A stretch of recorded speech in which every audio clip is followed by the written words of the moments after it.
Welcome to V power news బులెటిన్ల ముందుగా headlines.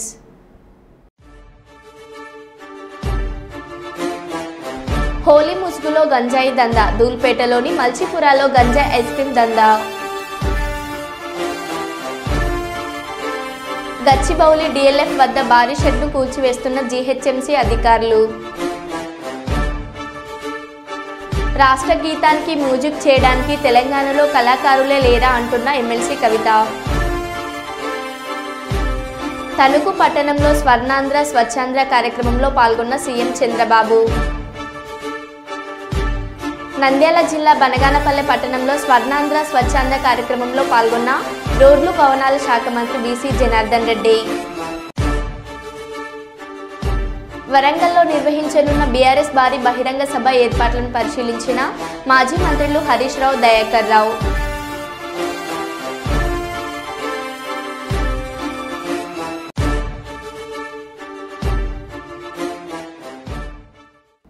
ఇక వివరాల్లోకి వెళ్తే, నంద్యాల జిల్లా బనగానపల్లె పట్టణంలో స్వర్ణాంధ్ర స్వచ్ఛాంధ్ర కార్యక్రమంలో పాల్గొన్న రోడ్లు భవనాల శాఖ మంత్రి బీసీ జనార్దన్ రెడ్డి ఎంపీడీఓ కార్యాలయం నుండి నవాబ్ సర్కిల్ వరకు ర్యాలీ. నవాబు కూడలి వద్ద మానవహారంగా ఏర్పడి ప్రతిజ్ఞ రాష్ట్రం మొత్తం స్వచ్ఛాంధ్ర స్వర్ణాంధ్ర మార్చాలనే ఉద్దేశంతో ముఖ్యమంత్రి నారా చంద్రబాబు నాయుడు ప్రతి నెల 3వ శనివారం ఈ కార్యక్రమం ఏర్పాటు చేశారు. తమ చుట్టుపక్కల మరియు పరిసరాలను పరిశుభ్రంగా ఉంచుకోవాలంటే ఇళ్లలో చెత్తను రోడ్లపైన వేయొద్దు, గ్రామ పంచాయతీ సిబ్బంది తెచ్చే బండ్లలో వేసి స్వచ్ఛాంధ్రప్రదేశ్ నిర్మాణానికి పాటుపడాలి. క్షేత్రస్థాయిలో ప్రజల మద్దతు ఉంటేనే కార్యక్రమం విజయవంతం అవుతుంది. రేపటి భవిష్యత్తులో తమ పిల్లలు, యువత బాగుండాలంటే నేడు మీ పరిశ్రమలు పరిశుభ్రంగా ఉంచాలని మంత్రి పిలుపునిచ్చారు. పరిశుభ్ర ఆంధ్రప్రదేశ్, ఆరోగ్య ఆంధ్రప్రదేశ్, సంపన్న ఆంధ్రప్రదేశ్ ముఖ్యమంత్రి చంద్రబాబు నాయుడు కృషి చేస్తున్నారు. అందుకోసం ప్రజలందరూ సహకరించాలి. రాష్ట్ర రోడ్లు భవనాలు శాఖ మంత్రి బీసీ జనార్దన్ రెడ్డి అన్నారు.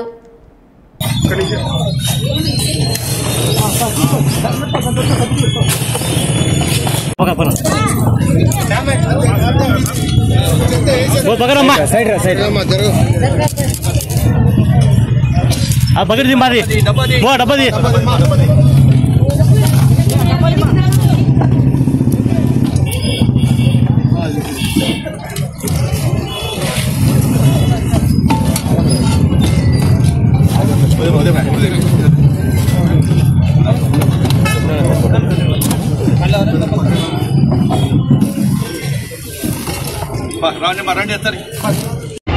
రాష్ట్రంలో ఈరోజు మొత్తం యావత్ ఆంధ్రప్రదేశ్ అంతా కూడా ప్రతి 3వ శనివారం మనమందరం కూడా స్వచ్ఛాంధ్రలో స్వర్ణాంధ్రప్రదేశ్కు మార్చాలని చెప్పి ఉద్దేశంతో ఈరోజు తిరగడం జరుగుతూ ఉంది.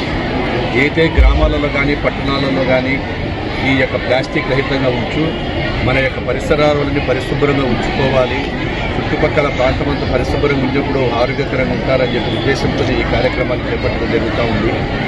అదేవిధంగా సింగిల్ యూజ్ ప్లాస్టిక్ సిద్ధాంతాన్ని తీసుకొచ్చి ప్లాస్టిక్ లేకుండా చేసి మనం పర్యావరణాన్ని కాపాడాలనే ఉద్దేశంతోనే యావత్తులో ఉండేటువంటి ఐఏఎస్, ఐపీఎస్ ప్రతి అధికారిని కూడా రాష్ట్రమంతా కూడా పెడుతూ ఈరోజు స్వయంగా గౌరవ ముఖ్యమంత్రి గారే ఈరోజు తణుకులో ఈరోజు అక్కడ ఆ కార్యక్రమంలో పాల్గొంటూ ఉన్నారు. 2047 లక్ష్యంగా ఈరోజు మళ్ళీ వచ్చేటప్పటికి ప్లాస్టిక్ రహితం లేని రాష్ట్రంగా మార్చాలని చెప్పి మనం అందరూ కూడా చేస్తూ ఉన్నాం. మన ఇంటి మాదిరిగానే చుట్టుపక్కల ప్రాంతం కూడా నీట్గా ఉండాలి, ఆ ప్రాంతం అంతా బాగుండాలి అనేటువంటి ఉద్దేశంతోనే ఈరోజు బనగానపల్లిలో ఈ కార్యక్రమాన్ని మొదలుపెట్టి తీసుకెళ్తూ ఉన్నామని చెప్తున్నాము. అదేవిధంగా ఎక్కడైనా ప్రభుత్వ స్థలాలు, బస్టాండ్లు, రోడ్ల మీద కూడా ప్రజలందరికీ ఒకటే రిక్వెస్ట్ చేస్తూ ఉన్నాం. ఆ ఏరియా ప్రాంతాన్ని స్వచ్ఛంగా మీరందరూ పరిశుభ్రంగా పెట్టుకోండి. మన ఈ పరిశుభ్రంగా పెట్టుకునేప్పుడు మనం ఆరోగ్యంగా ఉంటాము. మన ఇళ్ళల్లో ఉన్న కసువును ఏదైతే ఈ యొక్క గ్రామ పంచాయతీకి కానీ ప్రాంతం నుంచి వచ్చేటువంటి బండ్లలో వేయాలని చెప్పి కూడా వాళ్ళందరికీ విజ్ఞప్తి చేస్తూ ఉన్నాను. అదేవిధంగా క్షేత్రస్థాయిలో ప్రజల సపోర్ట్ లేకుండా ఏ కార్యక్రమం కూడా జరగదు. కాబట్టి ప్రజల సపోర్ట్ కావాలి. ప్రజల సపోర్ట్ ఉండేప్పుడే ఈ కార్యక్రమాలన్నింటినీ కూడా విజయవంతం చేయగలుగుతామని చెప్పి కూడా చెప్తా ఉన్నాను. ఈరోజు రేపటి ప్రజల యొక్క యువత బంగారు భవిష్యత్తు కానీ చిన్నపిల్లలు కానీ ఆరోగ్యంగా ఉండాలంటే ఈరోజు మన చుట్టుపక్కల ప్రాంతం అంతా పరిశుభ్రంగా ఉండాలి. మన ఇంటి పక్కల ఉండేటువంటివి కూడా స్వచ్ఛందంగా ఎక్కడైనా ఒకరు తెలుసో తెలియక చేస్తే ఆ తప్పును వాళ్ళకి చెప్పి మీరు ఇక్కడ వేయడం సరిదిద్దు కాదు, బాగా చెయ్యాలి అనే ఉద్దేశంతో ఈరోజు ఈ కార్యక్రమాన్ని తీసుకుంటూ ఉన్నాము. ఎక్కడ కూడా పబ్లిక్ ప్రదేశాలలో వెళ్ళ ఉండకుండా చేయాలనేటువంటి, ముఖ్యంగా ప్లాస్టిక్కు సంబంధించిన కప్పులు ప్లేట్లు ఇవి రావద్దని చెప్పి బనగానపల్లిలో శ్రీమతి ఇందిరా గారు కూడా చాలా రోజులు తిరిగి వారందరినీ వేడుకోవడం జరిగింది. అయినా ఇప్పటి వరకు బాగానే కంట్రోల్ 90% అయ్యింది. కానీ మళ్ళీ కొద్దిగా చాలామంది షాపుల వాళ్ళు వాళ్ళని విన్నవిస్తూ ఉన్నారు. నేను రిక్వెస్ట్ చేస్తున్నా, దయచేసి మీరు మీ యొక్క మన మంచి కోసం మేము ఏదైనా పని చేసినప్పుడు ప్రభుత్వాలకు సహకరించాల్సిన బాధ్యత వ్యాపారస్తులకు ఉంది, ప్రతి పౌరుడికి ఉంది. ప్రజలు సహకరించేది ఏమీ చేయలేము. మేము ప్రజల సహకారంతోనే ఏదైనా చేయగలుగుతామనేటువంటి ఉద్దేశంతోనే ఈరోజు మీరందరూ కూడా సహకరించాలని కోరుకుంటా ఉన్నా. అదేవిధంగా ఈరోజు బనగానపల్లిలో ప్లాస్టిక్ యొక్క నియోజకవర్గాన్ని ప్లాస్టిక్ రహితంగా, ఆంధ్రప్రదేశ్ కూడా ప్లాస్టిక్ రహితంగా రాష్ట్రంగా తీర్చిదిద్దాలనేటువంటి గౌరవ ముఖ్యమంత్రి శ్రీ నారా చంద్రబాబు నాయుడు గారి కోరికకు మనం అందరం మద్దతు ఇవ్వాలని చెప్పి తెలియజేస్తూ మీ దగ్గర సెలవు చేస్తున్నాం. వరంగల్ జిల్లా గీసుకొండ మండలం కొమ్మాల జాతరలో పోలీసుల లాఠీ చార్జీ ఆందోళన చేపట్టిన బీఆర్ఎస్ కార్యకర్తలపై ఆందోళనకారులపై కాల్పులు, తీవ్ర ఉద్రిక్తత. ఎప్పుడు ఏం జరుగుతుందో తెలియని పరిస్థితి.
వరంగల్లో నిర్వహించనున్న బీఆర్ఎస్ భారీ బహిరంగ సభ ఏర్పాట్లను పరిశీలించిన మాజీ మంత్రులు హరీష్ రావు, దయాకర్ రావు, బీఆర్ఎస్ నాయకులు.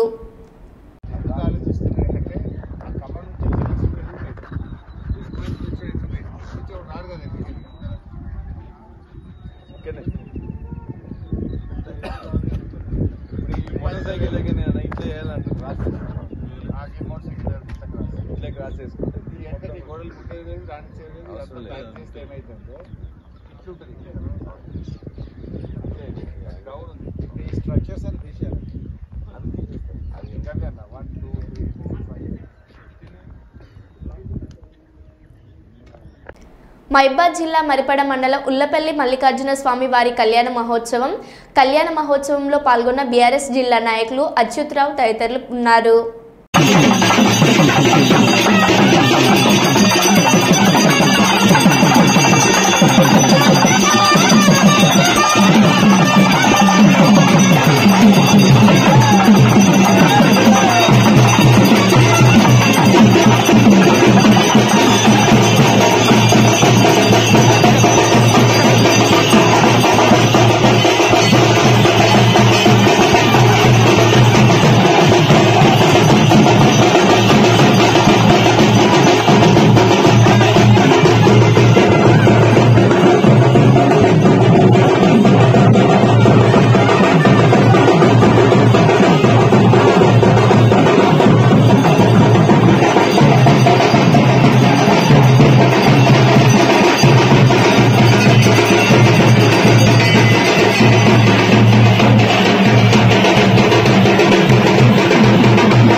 బంజారా అసోసియేషన్ అధ్యక్షులు విఎన్ నాయక్ ఆధ్వర్యంలో ట్రై సిటీ వరంగల్లో ఉన్న గిరిజన బంజారా నాయకులందరూ కలిసి ఒకే వేదికపై హోలీ సంబరాలు చేసుకోవడం జరిగింది.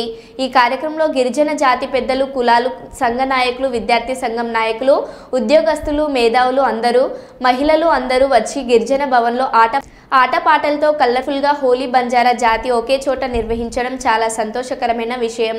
ఈ హోలీ మనకు ప్రేమ, ఐక్యత, స్నేహం, సద్భావన వంటి విలువలను గుర్తు చేస్తుంది.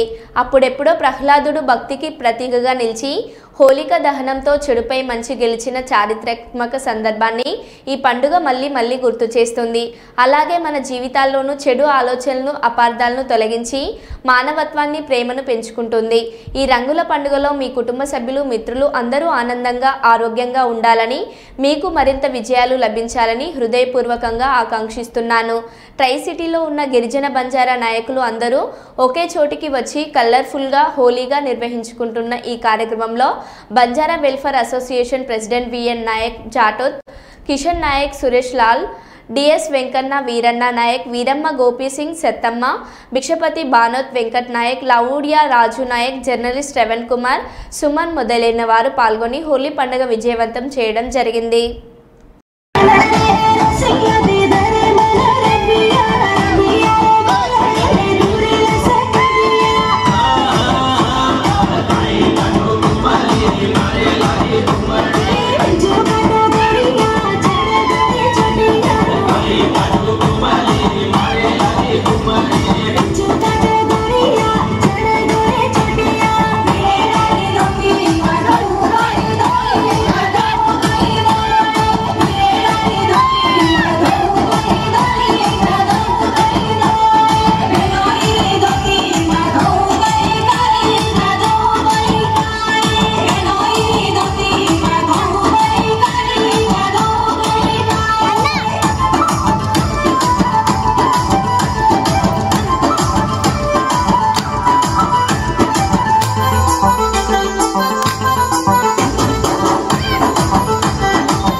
మహిళా అఘోరి నాగసాధు జోగులాంబ ఆలయ సమీపంలో దర్గాను తొలగిస్తానని సోషల్ మీడియాలో వైరల్ చేసింది.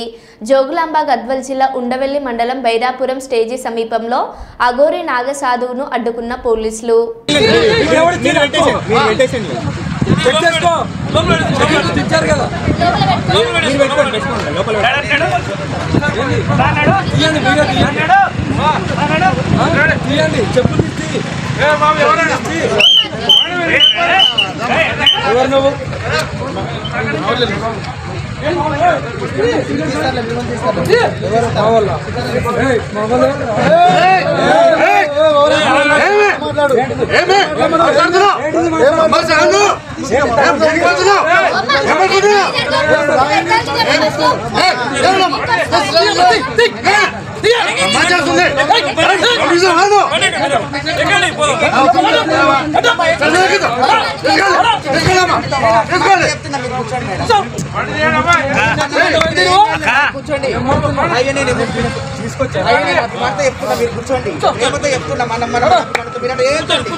సరే సరే కూర్చోండి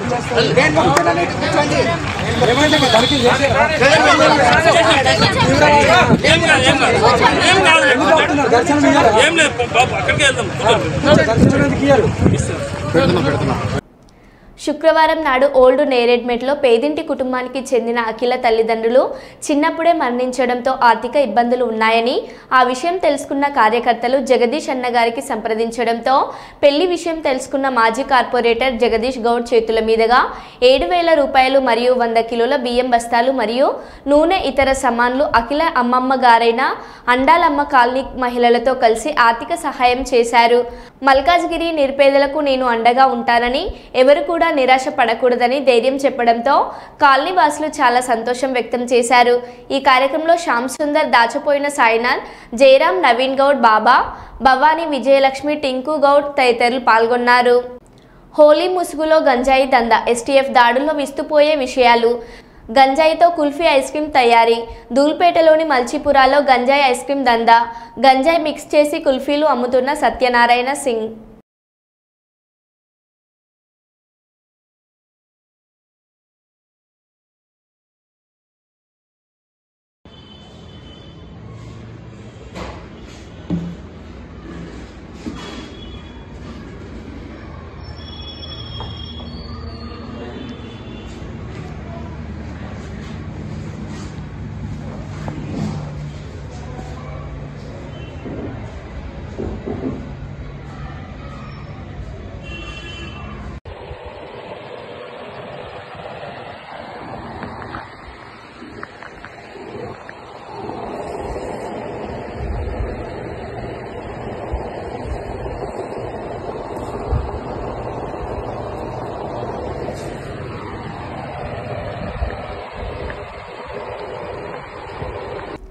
తెలంగాణ ఉద్యమకారుల ఫోరం రాష్ట్ర కమిటీ ఆధ్వర్యంలో ఎమ్మెల్యే మర్రి రాజశేఖర్ రెడ్డిని క్యాంపు కార్యాలయంలో కలిసిన ఉద్యమకారుల శాసనసభ సమావేశంలో తెలంగాణ ఉద్యమకారులకు కాంగ్రెస్ పార్టీ ఇచ్చిన హామీలను అమలు చేసే విధంగా ప్రభుత్వాన్ని ప్రశ్నించాలని కోరుతూ ఎమ్మెల్యేకు వినతి పత్రం ఇచ్చిన ఉద్యమకారులకు 250 గజాల ఇంటి స్థలం మరియు ఉద్యమకారులకు పెన్షన్ ఇస్తామని హామీ ఇచ్చిన కాంగ్రెస్ ప్రభుత్వం అధికారంలోకి రాగానే ఉద్యమకారులను విస్మరించిందని, ఉద్యమకారులకు న్యాయం జరిగేలా తన వంతు ప్రయత్నం ఖచ్చితంగా చేస్తానని హామీ ఇచ్చారు.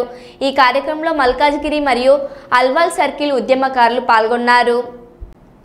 రాష్ట్ర ముఖ్యమంత్రి నారా చంద్రబాబు నాయుడు సతీమణి ఎన్టీఆర్ ట్రస్ట్ చైర్మన్ నారా భువనేశ్వరి కుప్పంలో పర్యటించారు. హైదరాబాద్ నుంచి బెంగళూరు విమానాశ్రయం చేరుకొని అక్కడి నుండి రోడ్డు మార్గంలో శాంతిపురం మండలం రాళ్లబుదుగూరు గ్రామంలో వెలిసిన కోదండ రామస్వామి బ్రహ్మోత్సవాల్లో పాల్గొని స్వామివారికి ప్రత్యేక పూజలు నిర్వహించారు. అనంతరం అత్యంత వైభవంగా నిర్వహించిన బ్రహ్మ రథోత్సవం కార్యక్రమంలో భక్తులతో పాటు పాల్గొని స్వామివారి రథాన్ని లాగారు. ఎంతో చరిత్ర కలిగిన కోదండ రామస్వామి బ్రహ్మోత్సవాలు పాల్గొనడం ఎంతో సంతోషంగా ఉందని అన్నారు.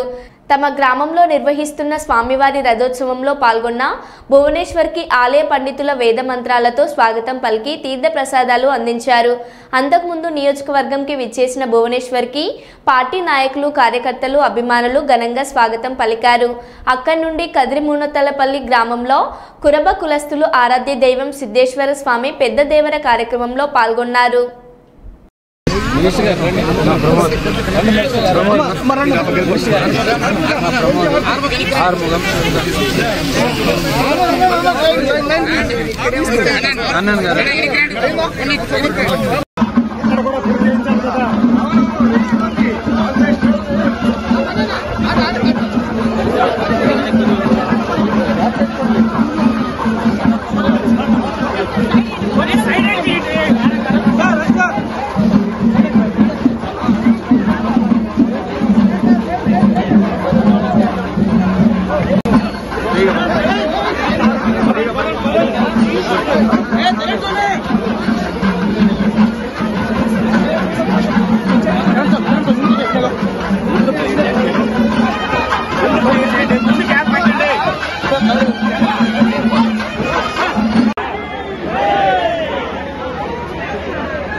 ఓం వక్త్రాబ్ధే భాగ్యలక్ష్మీ కరకలకలే సర్వభాగ్యలక్ష్మీ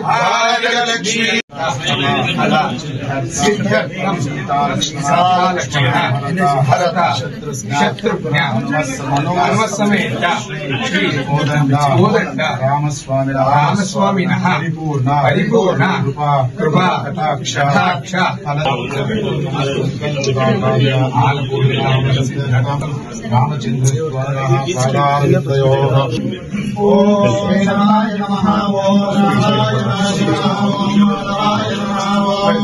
గోవిందాయ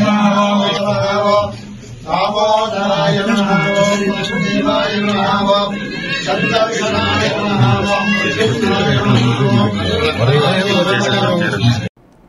తెలంగాణ కవి రాసిన తెలంగాణ రాష్ట్ర గీతానికి ఆంధ్ర వ్యక్తి మ్యూజిక్ చేయడం ఎవరికీ అర్థం కాని విషయం. రాష్ట్ర గీతానికి మ్యూజిక్ చేయడానికి తెలంగాణలో కళాకారులే లేరా? కీరవాణి గారు అంటే మాకు సంపూర్ణ గౌరవం ఉంది అని కవిత అన్నారు. ఒక గుర్తుగా ఉంది అని చెప్పి చాలా మంచి మాటలతోని ప్రారంభించినారు అధ్యక్ష. అది చెప్తూ అట్లానే మన సంస్కృతి చరిత్ర సాంప్రదాయాలు ఇవన్నీ కూడా కలుపుకొని ఒక విజన్తో ముందుకు పోతా ఉన్నామని చెప్పారు అధ్యక్ష. అవి చెప్తూ ఒక మాట ఏమంటారంటే అధ్యక్ష, మనం జయ జయ హే తెలంగాణ జననీ జనకేతనం అనేది అధికారిక గానంగా స్వీకరించామని చెప్పారు. సంతోషం అధ్యక్ష, తెలంగాణ కవి రాసినటువంటి పాట స్వీకరించడం అందరికీ సంతోషం. కానీ దానికి ఒక ఆంధ్ర ఆయన మరి మ్యూజిక్ డైరెక్టర్ ఏందన్నది ఎవరికి కూడా అర్థం కానటువంటి విషయం అధ్యక్ష. తెలంగాణ ప్రాంతం యొక్క అస్తిత్వం కోసమే పోరాటం జరిగింది. దానికి మరి మన దగ్గర మ్యూజిక్ డైరెక్టర్లే లేనట్టుగా ఒక కీరవాణి గారిని తీసుకొచ్చి దానికి మ్యూజిక్ డైరెక్షన్ అన్నది చాలా సోషల్ మీడియాలో మాధ్యమాల్లో అంతటా కూడా అభ్యంతరం వ్యక్తమవుతున్నటువంటి విషయం అధ్యక్ష. రాజన్న సిరిసిల్ల జిల్లా ఇల్లంతకుంట మండలం పెద్దలింగాపూర్ గ్రామంలో 12వ రోజుకు చేరిన రైతుల నిరాహార దీక్ష. రంగనాయక సాగర్ 11/6 కాల్వ సాధన కోసం రైతుల దీక్ష. ఎమ్మెల్యే మేము 12 రోజుల ఆకలి లేదు, దూప లేదు. మేము తెల్లారి లేచి వచ్చి పొద్దుగూసేదాకా కూర్చుని ఒక్కలన్నా మమ్మల్ని కలికిరం లేదా, మా దగ్గర ఖర్చుడే లేదా. మేము పొలాలన్నీ వేసి పెట్టుబడులన్నీ పెట్టి ఇంత గోసపడుతున్నామో, మేము ఎంత ఎడుతున్నామో మీరు కొంచెం అన్న వచ్చి ఓదార్చుడే లేదా మమ్మల్ని. ఇంత పాపాతుల మామయ్య మేము నింగపురంలో అందరికి చుట్టూ నీళ్ళు ఉంటాయి, చుట్టుపక్కల వాళ్ళు అందరు పారించుకుంటారు. మాడిపోతుందంటే ఒక్కలన్నా వచ్చి మమ్మల్ని చూసుడు లేదా, కాలువ చేసుడు లేదా. కాలువ మీరు చెయ్యాలంటే పొద్దుగూక వరకు బండ్లున్నాయి, గుట్టలు వాళ్ళకి బండ్లున్నాయి, ఎందుకు చేస్తలేరు అది అనుకుంటుర్రా. వాళ్ళందరూ బతుకుతే మేము చూసుకుంటా ఏడ్చుకుంటుండమంటుర్రా. మమ్మల్ని ఎట్లా బతుకుమంటారు? మేము పెట్టుబడులు అన్నీ పెట్టినాము, లక్షల పెట్టుబడులు పెట్టినాము. పోతే కళ్ళకు రక్తం వస్తుంది ఆడిపోతే ఒక్క దొయ్య వార్త లేదు. కరెంటు పెడదామంటే నీళ్ళు లేదు, మేము ఏం చేసుడు. మోటార్లు కానీ అవి ఎక్కడెక్కడ వారేసి తప్పుడేకుంటున్నాము. మేము బతికేంది మళ్ళీ ఎక్కేంది. కనీసం ఒక్క నాయకుడు వచ్చి చూసిపోవడు లేదా, మమ్మల్ని కారుని చూడలేదా. అయ్యో మేము ఇట్లా కూర్చుండమంటారా రోడ్డు మీద, ఇంకా ఎక్కుమంటారు, ఎక్కడ చేయమంటారు, మమ్మల్ని ఏడు ఉండమంటారు. మాకు నువ్వు ఓలాడు మీరు సంబరంగా ఉంటే మేము ఇదే ఏడ్చుడా. మమ్మల్ని కొద్దిగా వచ్చి గడ ఊళ్ళో ఒక మనిషి ఏడుతుండంటే నలుగురం పోయి మేమందరం ఏదైనా పొయ్యి మీద కుండు ఉన్నా కానీ అది ఇచ్చిపెట్టి అయ్యో ఎవరు ఏడుతురని పోయి ఊపుస్తాం. ఊకుంచి అలా కట్టమేందని అడుగుతాం. రోడ్డు మీద కూర్చుండి ఇంతమంది ఏడుతుంటే ఒక్కలన్నా వచ్చి మమ్మల్ని ఊపుతారా? అయ్యా మేమంతా పాపతులమా? సరే నాకు ఏం మాట్లాడరాదు. కనీసం ఇప్పుడు చిరుసుల వాళ్ళకి ఇచ్చిన మేము ఇప్పటి మనమన్నా బతుకుతాం కదా. ఆన్లైన్ తీసి మొత్తం ఆన్లైన్ తీసి ఆడిలో వారవత్రి ఇది రాలంటది, అవి తీసి అక్కడ వారవత్రి. మేము ఎట్లా బతుకుడు ఏం చేసుడు అయ్యా తండ్రి. ఏడ్చుకుంటాం మేము. తెల్లని దాకా నిద్ర లేవు, మాకు తిండి లేదు, చికెన్ లేదు. మేము ఏడ్చుకుంటుంటేనన్నా నీకు కొంచెం అన్న దేవుడు అన్న కలిగిరిస్తాడు కానీ చేసే పనులు చేయొచ్చు కదా. అయ్యో మొక్కుతాయి వారం దేవుడు. మరో బులెటిన్లో మళ్ళీ కలుద్దాం. Stay tune.